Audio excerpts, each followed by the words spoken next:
Edition of Sales TV Live. Today, we're mastering the art of influence without manipulation. I'm joined by Bill Burnett. Bill is a business consultant and fellow adjunct professor, author of 5 books and counting. Bill brings a wealth of knowledge and experience in transforming sales approaches through behavioral economics, psychology, and neuroscience. Bill, welcome. Oh, Please my tell us a pleasure. little And bit about yourself and your journey as to how you got here today. sure. Well, first of all, thank you. I really appreciate, Rob, you inviting me onto your show. So, my background is actually financial services, and I ran global operations for a company called Diners Club International, which is a credit card brand, and it's bigger outside of the U.S. than it is in the U.S. In that role, because it was a franchise organization, we had 52 independent CEOs. And under the agreement, we had to get 100% of those CEOs to agree to any change. And I was brought aboard to make changes, to move from a paper-based international business to an electronic and automated settlement business. And I needed to get all of them to agree. And very often in the changes that we were proposing, there were people who were advantaged by the change and people who were disadvantaged. And you can imagine that the advantaged people were not much trouble in convincing them to go along with the change, but for the people that were disadvantaged, a little more challenging. And so we developed a methodology to enable people to absorb the change and ultimately agree to the change, even when they were a bit disadvantaged. And we did that by applying some simple insights out of psychology. And that sort of set me on the path of utilizing psychology to influence business outcomes in a lot of different areas, sales being one of the prime areas for how you can impact the outcome of a sale based on understanding a little bit about psychology. So that's how I got to this point. Excellent. So let's start with a question that I think will set the foundation for today's talk. How do you differentiate between influence and manipulation, especially in sales? You know, it's always a tough issue. You know, you mentioned I teach up at the university in the business school, and I teach a number of courses in which influence comes up. And what I point out to the students is there's almost no human interaction in which there isn't some level of influence at play. You know, we're trying to make people laugh, or we're trying to make them like us more or love us, right? There's always something underlying, even if we're not that consciously aware that we're engaged in some influence, but we are. And so I raise that with the students. And then I say, look, the heart of any business is marketing, and the heart of marketing is the value proposition to customers. You get that right, the rest of the business is pretty easy. And what that value proposition really is all about is how you go about, how you go about influencing the behavior of the customer. You want to get them to buy and use and love and then recommend your product to others. And that's influence. And then I say, you know, somebody will say, well, I feel uncomfortable with, you know, that influence role. And I said, well, that's fine. Just recognizing that you're always engaged in some level of influence. Clearly, you're comfortable with some level. And the rule of thumb here is the difference between influence and manipulation is you're trying to influence somebody to do something that you feel is in their best interest. That's influence. Manipulation is when you're trying to influence somebody else's behavior for your benefit, and you know, be damned their benefit or outcome. And so then I say, look, the rule of thumb here is pretty simple. If whatever you're doing doesn't feel comfortable, then don't do it, right? If you're worried about being, you know, verging on being manipulative, don't do it. Just stick with what feels comfortable. So we like to think we live by the golden rule: do unto others as they would do unto you. But then we talk about things like psychology, influence, and even manipulation. And back to that do unto others. Well, we also like to think that we have free will over the decisions that we make. So if we are then influencing somebody, does that go against our very nature? And I think you sort of alluded to that in the differentiation there. But how do you address people who struggle with the thought of influence at all? I think that you just have to let people get used to the idea that whatever they do, social circumstance is probably going to have some element of influence in it. And once you can get used to that, you recognize that every advertisement, every endorsement you ever make about a product is really about influence. And so even if it's, between friends, you bought a new car, you love it, you tell your friend about it, you're really trying to get them to like your car as much as you do, right? You want them to join the club with you. And we do a lot of that every day in our everyday lives. Excuse me, I'm battling a little bronchitis, and it's chosen this moment to raise its ugly head. Naturally. But at any rate, people just have to become comfortable with the notion that at some level they're being influential. And if you're going to be in sales or in marketing, it goes along with the job. And the truth is if you're going to be successful in almost any role in business, you have to be reasonably good at influencing your colleagues, at least, to go along with stuff that you think is the right thing to be doing. I would agree with that. And one of my favorite authors, Dan Pink, has a book called To Sell is Human. In that book, he says 9 out of 10 people these days are sellers. And he defines sellers as those trying to influence. So I think what we, especially those of us in sales, are battling against is the negative connotation that sales and even the word influence have these days, and we equate them with manipulation. So in that context, what are some ethical considerations you think sales professionals should keep in mind to ensure that they maybe are influencing, but definitely are not manipulating? Well, I think the really crucial benchmark is what you're trying to do going to be good for the other person? And if the answer is yes, then it's reasonably fair game to try to influence that behavior in them. If you're not sure whether it's going to be good for them or not, then it's time to back off, right? And so from a sales perspective, the truth is, in sales, if you sell something to somebody that they don't need or want because you're just such a good salesperson, that's a win, but it's actually a long-term not a win because it's always going to come back and bite you at some point in the future. So you're always better off keeping that. The golden rule of sales, if you will, is keep the other person's best interests in mind, is a good rule to follow. If you're not following that, then there's a fair chance you're engaged in some manipulation. Maybe it's just minor manipulation, but that's what it is. And that's to your long-term detriment, is it? What I think I hear you saying. That's right. That's right. It always comes back and gets you. And so, mostly in unseen ways, right? Oh, yeah. So, you get a customer who's unhappy with you. They aren't going to tell you that. They're just not going to buy from you anymore, but they're going to tell everybody else about the experience they had with you. What are some common challenges salespeople face in practicing ethical influence, and how might you overcome those challenges? Well, there's lots of people who write about sales. I'm not pretending to be a great expert in sales. I know a little bit about some things, right? But I think that the key skill for a really good salesperson is the ability to listen well.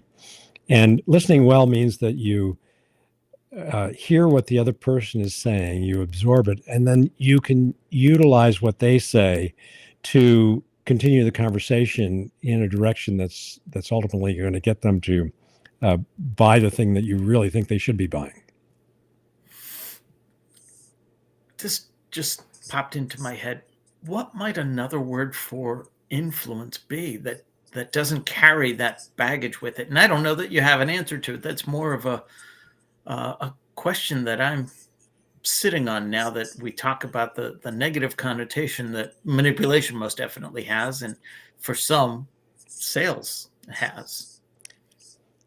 Yeah. So in the context that I use it, I haven't had a problem using the word influence because I always set it up with this distinction between influence and manipulation, and it's a definitional distinction. So when I'm in the classroom with MBA students, for example, we set that as the benchmark. That is, influence is where you're trying to do something good for the other person, and manipulation is when you're not. And with that as a definition, then we can talk about influence, removing some of that charge that's around the word manipulation. But there'll be times during the course of the semester when they get conflated again by some student, and then we step back and we reset that. Here what we're talking about is something that you can't get away from. You can't get away from exerting some influence on customers, because that's fundamentally what marketing and sales are all about.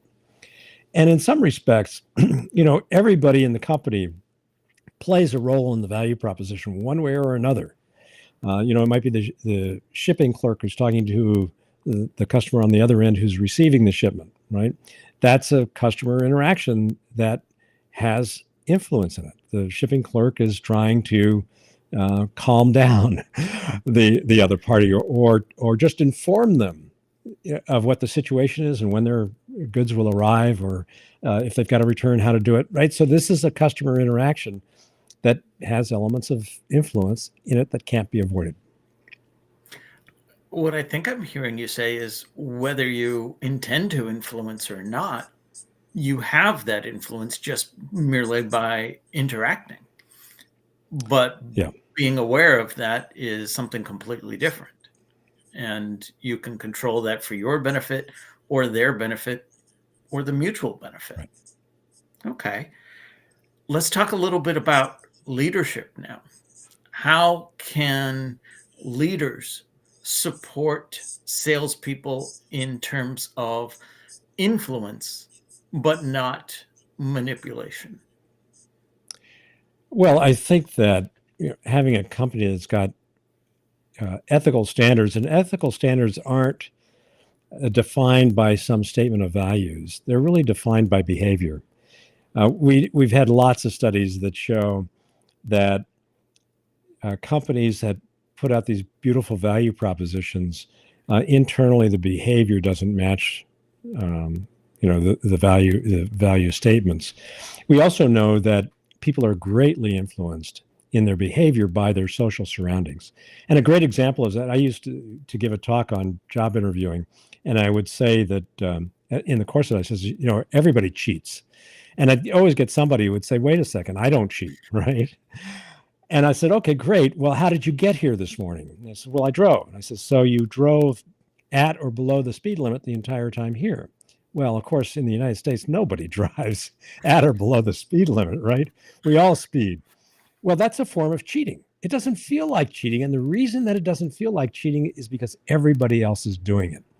And we take our cues from our social surroundings, what other people are doing. And so we feel very comfortable going, 5 to 7 to maybe 10 miles an hour over the speed limit. And certainly there's some people who obviously feel very comfortable going much faster than that over the speed limit, particularly here in Illinois, where I live. So that's really an example of how we are all the same. So from a leadership perspective, what you want to do is set the behavior, the model the behavior that you want. It doesn't matter what you say, it's what you do that really counts.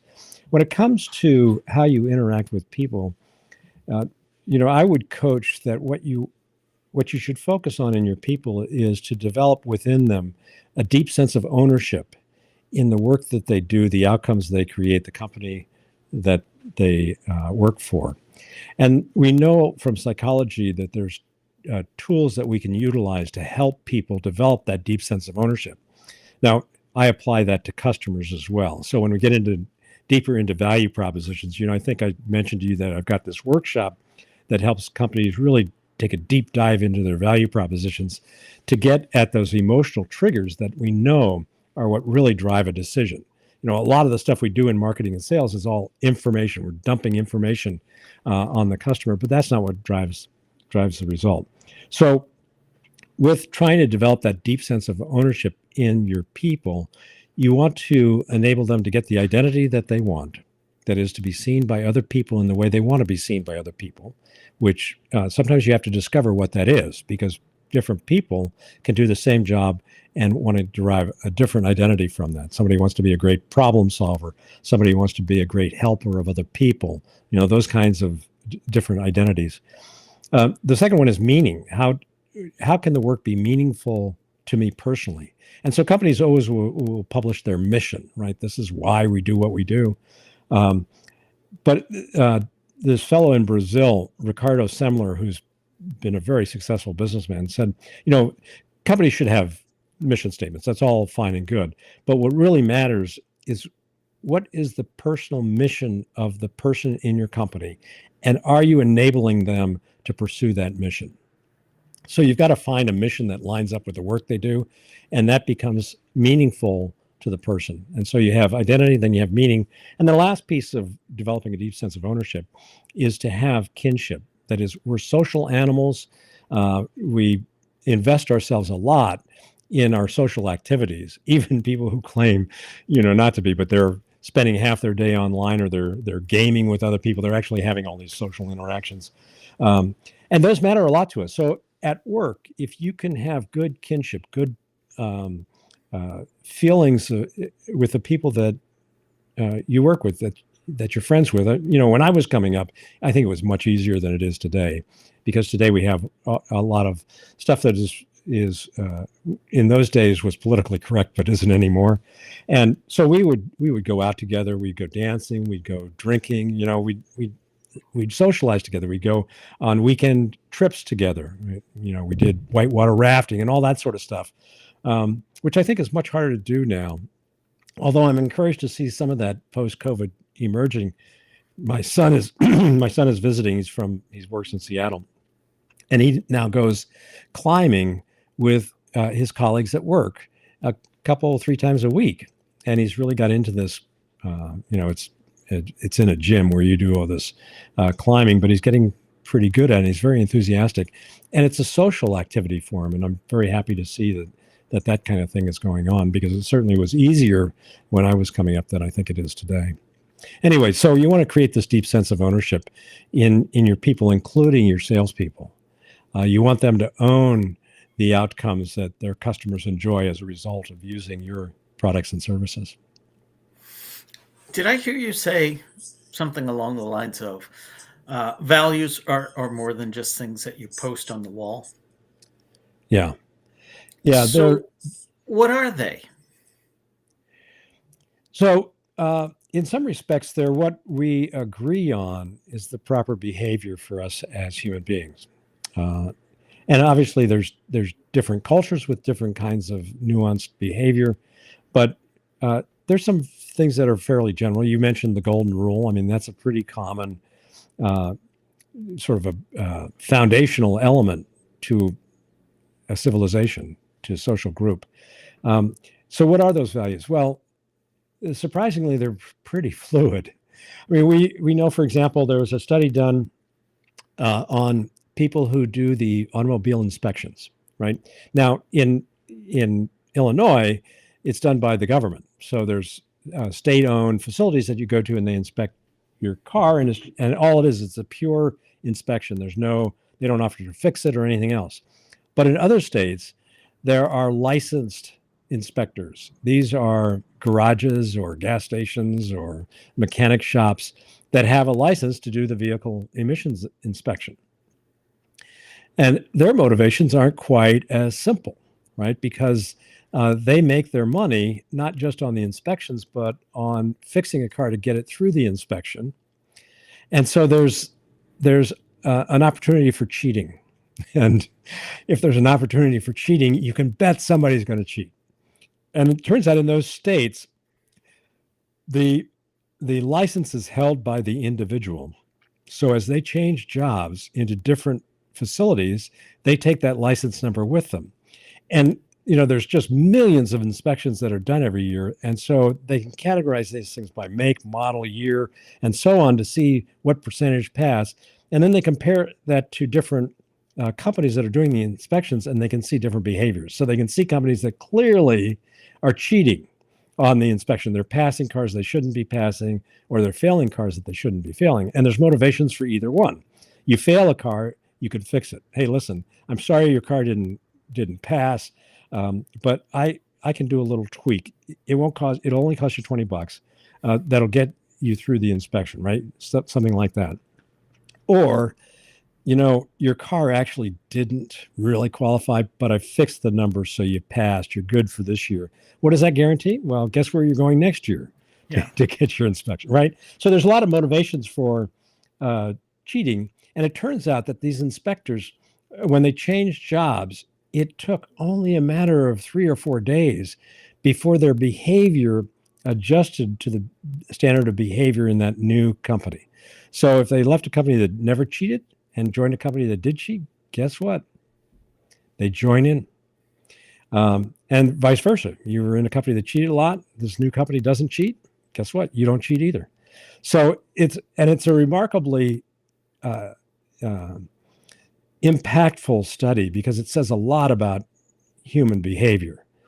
And we know that as humans, we follow other humans pretty readily. And the Milgram experiments, which you probably studied at some point in school, right? It'd be your Psychology 101 class, where they had people shock other people as part of a learning experience. And they started at 45 volts and went up to 450 volts or something. Now, there was no actual real shocking going on because the other party was the actor, but the people participating didn't know that. They thought they were really shocking the other person, giving them that electric jolt. And it went up by 15 volts each time. And they had behind them somebody standing with a lab coat on and a clipboard, the authority figure, who would encourage them to keep going. They would say, oh, the other person is screaming. They're begging me to stop. No, your job is to keep going. This is part of the experiment. And with no other coercion than that, people went ahead and shocked all the way up. The first person to stop was at 300 volts. Well, if it was really 300 volts, the other person's dead, right? Yeah. But over half the people, I can't remember the numbers exactly, but it was close to half, went all the way up to the 450 volts. And for the last 15 shocks, there was no sound coming from the person on the other side of the barrier, the learner. So you can assume that they're not conscious anymore. But people went ahead and followed those orders. We, as human beings, are greatly flawed in our decision making, and of course, every salesperson knows that, and that's sometimes where you get from influence into manipulation. So, do you have any guidance for defining the values? What should an organization consider when they're doing that? Well, the basic things are be open in your communication, and that's difficult. I mean, you've got to set an environment where people are willing to be open, where there's the consequence of being open isn't blame and reclamation, and we're not going to punish you. It's okay. What do we do now? What have we learned from this, and how does that influence us going forward? And of course, there's a lot of companies where that's not the way people operate. Right. And so what happens is people become less candid. They hide things. When the fellow from Boeing took over General Motors, no, he took over Ford, sorry. And at first, they had these meetings of all the division heads, and they had these charts that said green, orange, and red, indicating the status of different projects. And nothing came in as a red condition. And as the CEO, he knew that probably wasn't true. So he finally set up for this went on for weeks, and he finally set up with one of his division heads to come in and report something red. And all of a sudden, it wasn't the CEO jumping down your throat because your project is off schedule. It's, oh, great. Let's get together here and figure out how we turn this into green.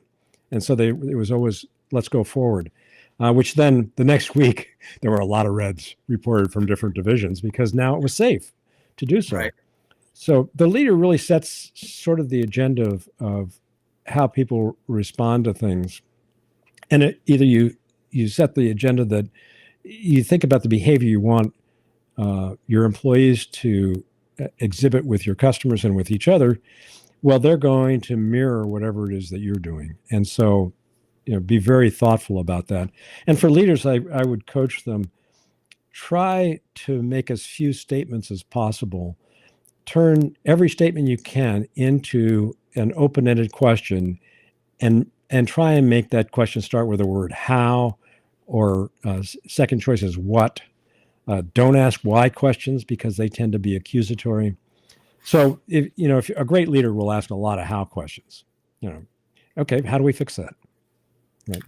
So I like that. We are approaching the end of our time, but before we wrap up, any final thoughts? What advice might you give to aspiring sales professionals about developing their approach? Well, I would say get really good at listening, get good at turning what you hear into an open-ended question that's going to further and deepen the conversation in the direction that you want it to take. I would say practice. Practice is always really helpful. The toughest sales situation, I think, is the job interview, right? Because then you're way too close to the product because it's you, and it's really important to you to make this sale, get them to make you that offer. And in that environment, my coaching to people is practice, practice, practice, practice, because you'll get better at answering questions and asking questions with that practice. So I would give the same advice to any salesperson in any sales situation: is a lot of practice, and then get really good at telling stories.